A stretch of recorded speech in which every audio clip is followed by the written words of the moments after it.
I also got like terrible advice too from like semi like established comedians who were like, I was like, I just don't feel like I'm ready. I haven't written enough. They're like, no, the writing doesn't matter. Just go on stage. And you realize now you're like, oh, that's why you suck. That's why you suck, because you don't put the pen on the paper, man. Yeah. Like, if you go out there with stuff, and that was basically what I did, was just I went over my favorite stand-up specials and literally wrote them out and spaced them paragraph by paragraph. And you go, oh, it's just 5 to 6 lines. Yeah. It's just chunk. Mm-hmm. You're like, oh, I could do that. But when you watch Louis C.K. on the TV, you're like, oh my God, this is. But if you just do it, you learn how to write a joke. And once you learn how to write a joke, then you just plug in what you actually think and add, And that's the thing about stuff. That's the thing about like watching someone like Louis or anybody else. They make it look so easy, but it's not. They've worked on that joke for fucking a year and a half. Right. That's always a thing in my head. Was I always was like, writing hours, because your goal is, you want to be on Netflix or whatever. So it's like, how do these guys do that in a year and a half? Because think about it, they're going on tour quicker than the special comes out. Yeah. So you're like, they just do an hour and then they write a whole new hour and now they're back and obviously they've been doing it years and years and years. And by the time we're doing that, it's, second nature. But you're like, holy shit. That's remarkable that you're that prolific that you can just... Yeah, so you would like approach it like I got to do an hour, like I got to build an hour of material? Even when I started, I had no idea what I was doing. Yeah. I was like, how am I going to construct my hour? Guy who's never been on stage before. What am I trying to say? What message, how do I start? What's the name of my special going to be? Yeah, isn't that kind of just sociopathic? But like to a certain extent, that's nuts, that's all you dude. see. That's how you digest it. For me, you go on Netflix or you go on whatever, and you're like, oh, this is an art form that is done in an hour. Yeah. So how do I start creating the hour, which is way too big of a dream at first. Mm-hmm. You got to chunk it up. But you were like, all right, I like stand-up comedy, and you looked at the fucking end of the tunnel. You were like, bang! You just wanted to get to this day, and people make fun of me for it. I still will type out. I start by hand. I'll type out, and I'll bring. You've probably seen it. I'll bring like white pages of like it looks like an essay. It's like it's every word is written out. There's nothing wrong with that. Yeah, but people are like, comedians are so lazy. They're like, you like write it? Yeah, like, yeah. What the fuck do you do? Yeah. You just like have. I've seen yours, but like eventually you get to set list form where it's just word. But there's a difference between writing. There's differences in the word writing. Mm-hmm. Like I write, but I don't type every word. Right. But you do it. You get repetition to where it becomes. I know all the words. Yes, all the words. Like you look at my notebook, and to anybody else, they'd be like, bees. That's anteaters. You're the third guest to sum up his act as bees. It's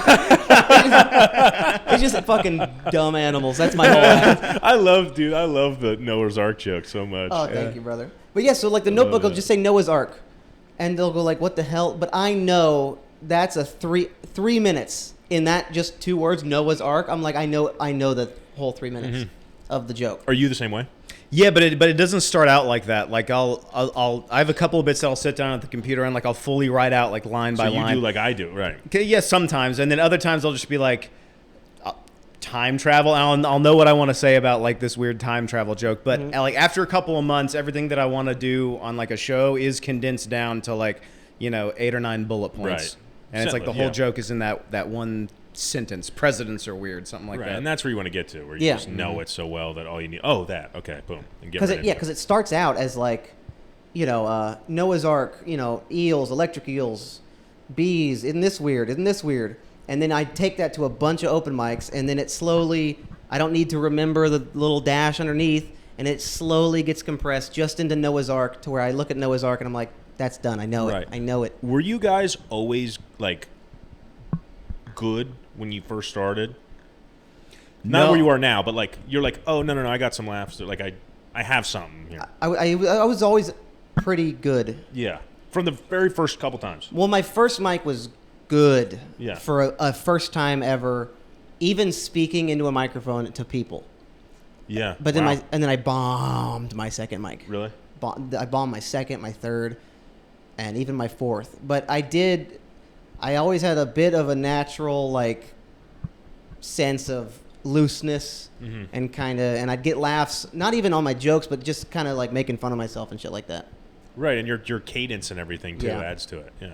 I played in like bands all throughout like high school and college and even after college. So like I already was like comfortable being on a stage, and I didn't like crush my first mic, but it went well enough and I enjoyed it enough to be like, okay, there's something here. Right. Like this isn't good right now, but like if you just keep at it, eventually like something will happen. He had to force me on stage. Really? He had performed in front of fucking 300 people.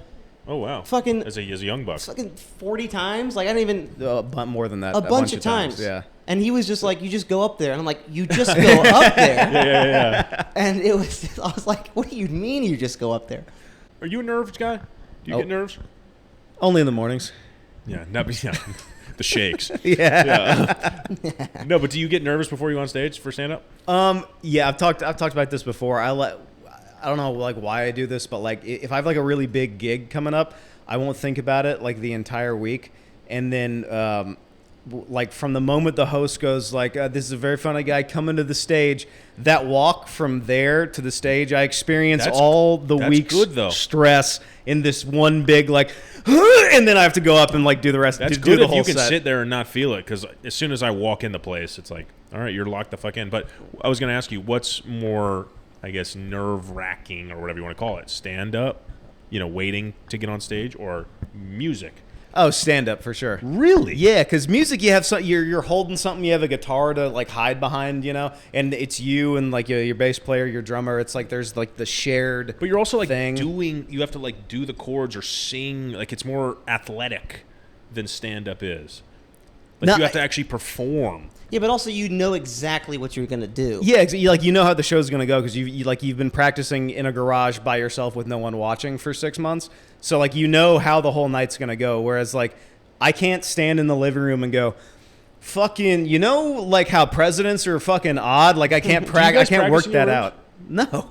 Yeah, I used to when I first started and was really nervous. I can't do it anymore. No, you do it in my car. That's honestly when part of the practice. You need you can only practice stand up in front of people. Kind of, yeah. Yeah, so I'd say yes, stand up's more nerve-wracking. It's like playing catch. You can't play catch by yourself. No, you can't. The difference between like live music and live stand up is that by the time you're on stage with music, all the work's been done. Yeah. And it's like kind of the same for stand-up, but it's like there are still variables, like there's still things that can go wrong that you got to fix in real time, which like doesn't exist. It's already locked in. It's like you'll screw up a chord, no one's going to notice. Half the crowd's drunk anyway. It's very loud. It's not intimate at all.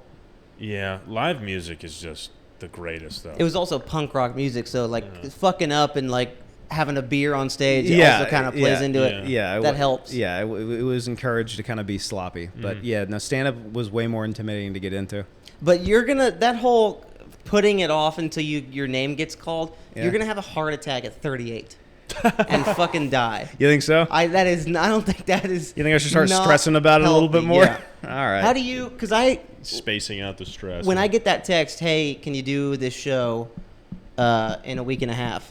I stress about it all week, but by the time I get to the show, I have worked through the stress to where I show up and I'm like, I'm ready. It's the exact opposite approach. Interesting.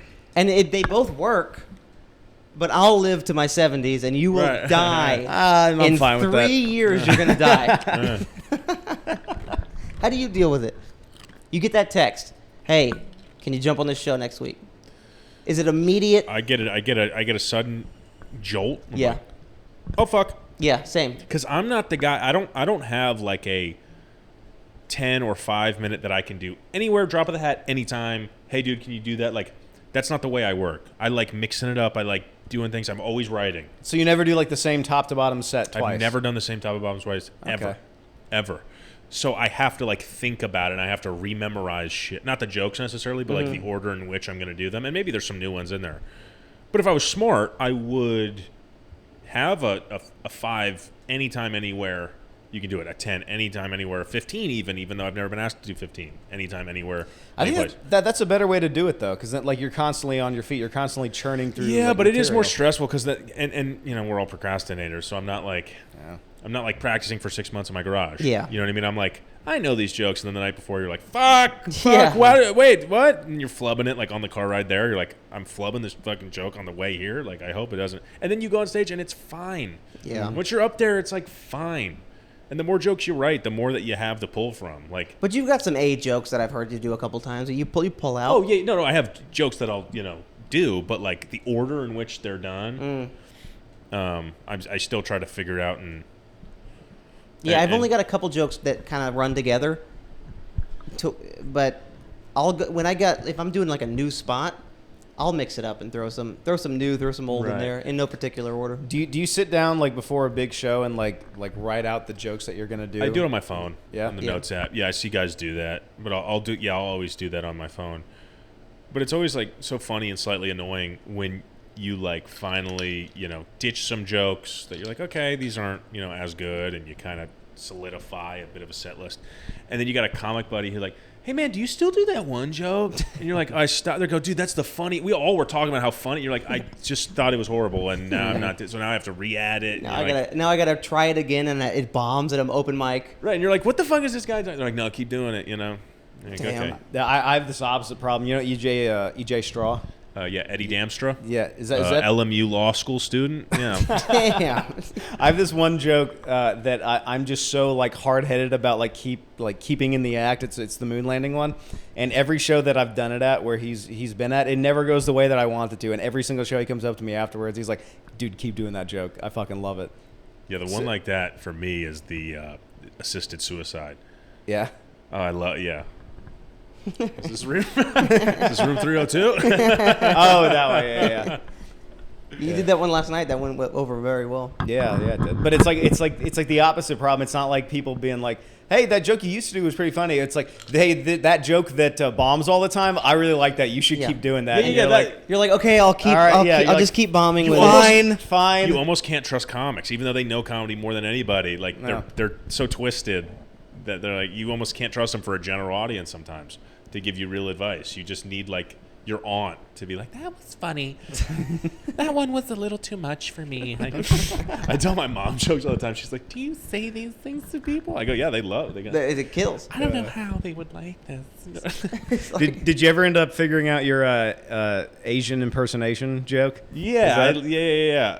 The problem is there's so many Asian impersonation jokes that I have, and you can't stack them. You know what I mean? Yeah, Or else yeah. you just come It's off really like a one and done like a kind of bigot, situation. So you got to pick the best one or two, And that's why, like, people are like, I hate open mics. I kind of love them a little bit because you get to be wilder. There's no consequences. There's None. no consequences. So sometimes I'll just go for fun, and I'll just be like, I'll do 3 fucking Asian jokes. Why not? Like, I'll do in black voice, Yeah. Which, black people, thank God, like that. I think it's not offensive. I hope not. But like, You're really good at voices. well, You had some thanks. great impressions, Well, man. thanks.